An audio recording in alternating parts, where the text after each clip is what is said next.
1, 2, 3, 4, 5, 6, 7, 8.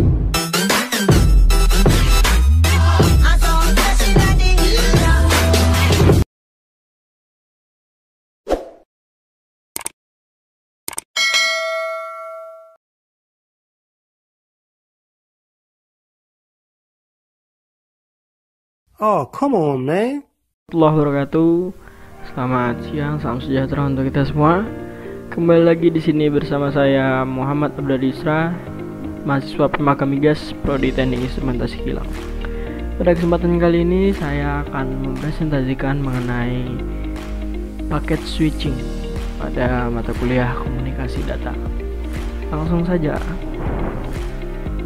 Dimulai dari prinsip dasar dapat dilihat di sini. Rangkaian switching dirancang untuk lalu lintas suara. Berbagai sumber daya disediakan untuk panggilan call tertentu. Kemudian sebagian besar waktu koneksi data adalah idle atau tidak terpakai. Kemudian kecepatan data adalah tetap, di mana kedua ujung hubungan harus beroperasi pada kecepatan yang sama. Nah, kemudian di sini ada prinsip kerjanya. Dari prinsip kerjanya, itu yang pertama adalah data yang akan ditransmisikan dari asal ke tujuan dilengkapi dengan informasi kontrol berupa header. Kemudian, bila panjang data melebihi ukuran maksimum, maka akan dipotong-potong menjadi paket-paket yang kemudian masing-masing paket dilengkapi dengan header yang sama. Nah, header berisikan alamat tujuan serta fungsi-fungsi kontrol yang lain. Kemudian, paket diumpankan ke simpul yang paling dekat dengan asal. Kemudian dari simpul tersebut nanti akan diantrikan ke rute sembarang tergantung jalur yang kosong. Lalu kemudian masing-masing paket dapat melalui rute yang sama ataupun berbeda seperti itu. Kemudian dari setiap simpul yang dilewati akan memeriksa, menyimpan sementara itu dalam kondisi antrian dan mengarahkan paket ke simpul berikutnya. Lalu kemudian apabila sudah sampai ke tujuan, paket akan diatur kembali sesuai urutan semula. Nah, ini adalah diagram atau gambaran dari penggunaan paket-paketnya tersebut. Dapat dilihat di sini. Kemudian di sini ada kelebihan-kelebihannya. Nah, kelebihan-kelebihannya itu pertama dari segi efisiensi jalur, di mana hubungan node tunggal ke node lain dapat dipakai bersama oleh banyak paket-paket sepanjang waktu. Kemudian paket-paket diantrikan dan ditransmisikan secepat mungkin. Kemudian konversi kecepatan data, yaitu setiap stasiun menghubungkan diri ke node lokal pada kecepatannya sendiri. Kemudian node-node menyimpan data ke buffer jika diperlukan untuk menyamakan kecepatan data. Nah, kemudian paket-paket diterima walaupun kondisi jaringan sedang sibuk. Artinya dia bisa menerima paket walaupun di kondisi yang jaringan sedang sibuk, atau pengiriman bisa jadi lambat. Kemudian prioritas dapat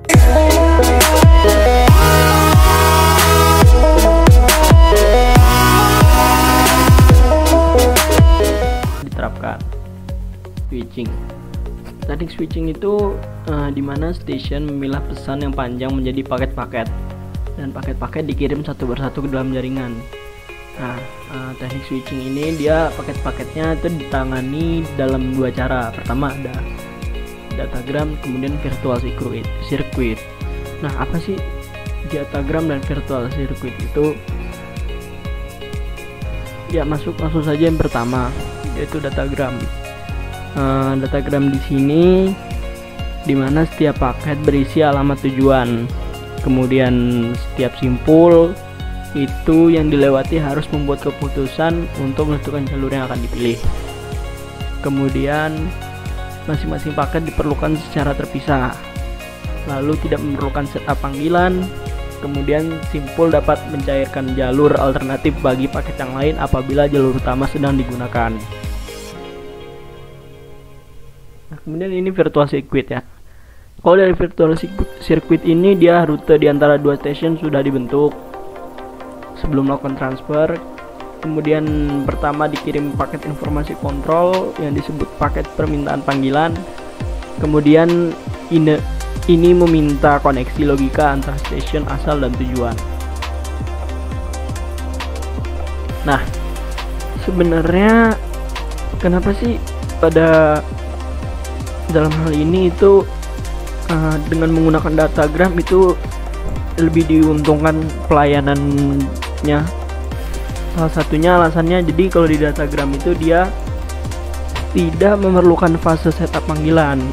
Juga dia itu bila simpul mengalami kegagalan, maka paket-paket berikutnya yang akan mengirimnya melalui rute simpul yang lain, seperti itu.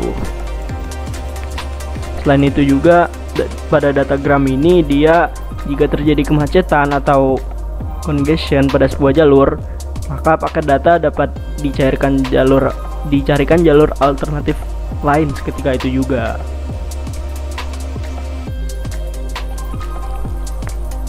Nah, di sini dapat dilihat apabila melalui simpul-simpul, maka antar simpul dibentuk koneksi logika.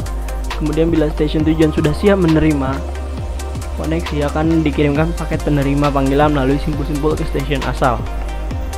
Kemudian transfer data bias dilakukan bila salah satu stasiun memutuskan mengakhiri koneksi digunakan paket clear request. Kemudian setiap stasiun dapat memiliki lebih dari satu sirkuit virtual dengan stasiun-stasiun yang lain. Kemudian simpul yang dilewati tidak perlu membuat keputusan routing untuk setiap paket yang diterima. Kemudian paket diterima di stasiun tujuan berdasarkan urutan asli. Nah, ini ya, dilihat perbandingannya dengan menggunakan virtual circuit dan datagram. Karena bila virtual circuit itu jaringannya dapat menyediakan sequencing dan kendali kesalahan. Kemudian paket-paket diteruskan lebih cepat. Tidak ada keputusan routing untuk dibuat atau tidak perlu jalur khusus seperti itu. Nah, kemudian kalau virtual circuit ini dia itu kurang handal. Maksudnya itu hilangnya sebuah node akan menghilangkan semua sirkuit yang melalui node tersebut. Sedangkan pada datagram itu tidak ada fase setup call yang tadi setelah saya bilang. Kemudian dia lebih fleksibel, maksudnya itu routingnya itu dapat digunakan untuk mencegah bagian jaringan yang terkena penumpukan.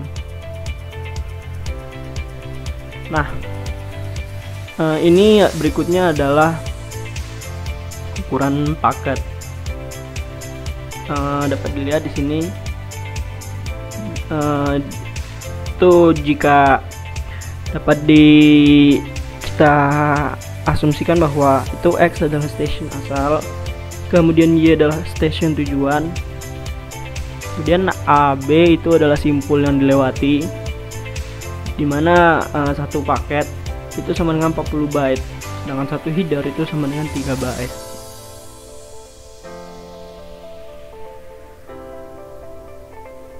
Nah, selain itu ada perbandingan di antara circuit switching dengan paket switching, dimana perbandingan ini yang pertama dari segi kinerja, yaitu delay propagasi atau propagation delay atau penundaan perambatan waktu, kemudian waktu transmisi, kemudian ada delay node atau penundaan simpul. Nah, seperti ini untuk diagramnya. Kemudian selanjutnya ini ada perbandingan antara teknik-teknik switching dan komunikasi. Dapat dilihat ada circuit switching, paket switching datagram, kemudian paket switching virtual circuit. Dapat dilihat di sana dari kategori pertama itu disediakan jalur untuk transmisi. Apabila paket switching datagram itu dia tidak tersedia. Kemudian kalau virtual circuit juga tidak tersedia, dan seterusnya ke bawah. Dapat dilihat sendiri. Nah, kemudian adalah routing.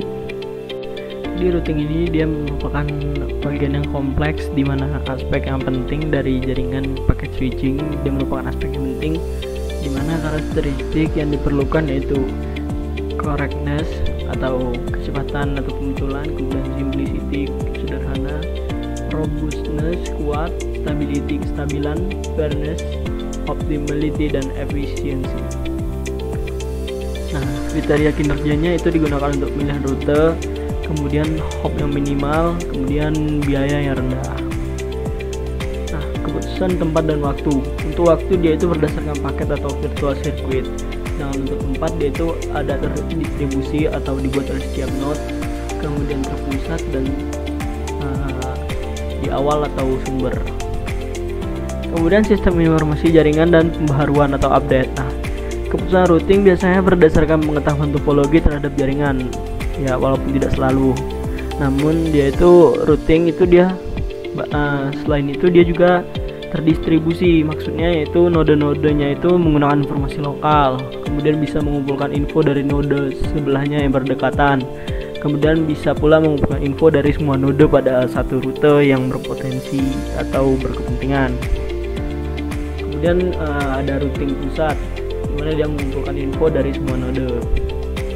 Kemudian untuk waktu pembaharuan sendiri dia terbagi menjadi 5, ada secara terus-menerus, kemudian tetap atau fix, artinya tidak pernah diperbaharui, kemudian aditif yang artinya diperbaharui secara periodik, kemudian perubahan muatan utama dan perubahan topologi. Nah, ini adalah diagram untuk pembobotan atau biaya dari rutenya. Selanjutnya adalah strategi routing.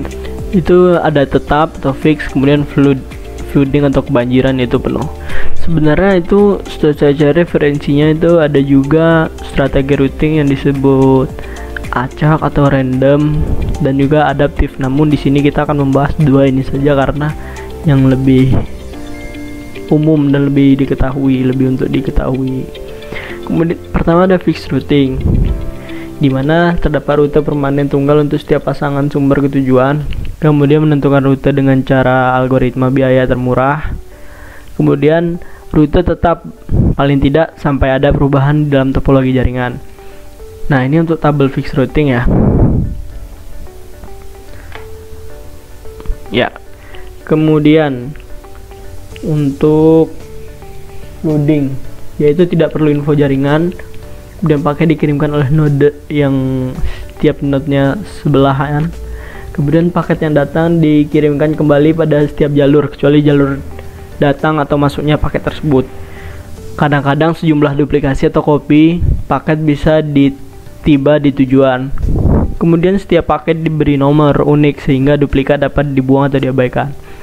Lalu node-node bisa mengingat paket-paket yang sudah dilanjutkan untuk menjaga beban jaringan berada pada batas yang ditentukan.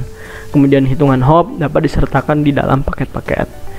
Dan ini adalah contohnya, itu ada first hop, kemudian second hop, dan third hop. Ciri-ciri flooding yang pertama adalah semua rute yang mungkin akan dicoba. Kemudian paling tidak satu paket akan mengambil rute hitungan hop minimum, di mana dapat digunakan untuk men-set up virtual circuit. Kemudian semua node dikunjungi, yang dia itu berguna sekali untuk menyebarkan informasi. Seperti itu. Mungkin sekian dari saya. Apabila ada kekurangan saya mohon maaf. Sampai ketemu di video berikutnya. Terima kasih.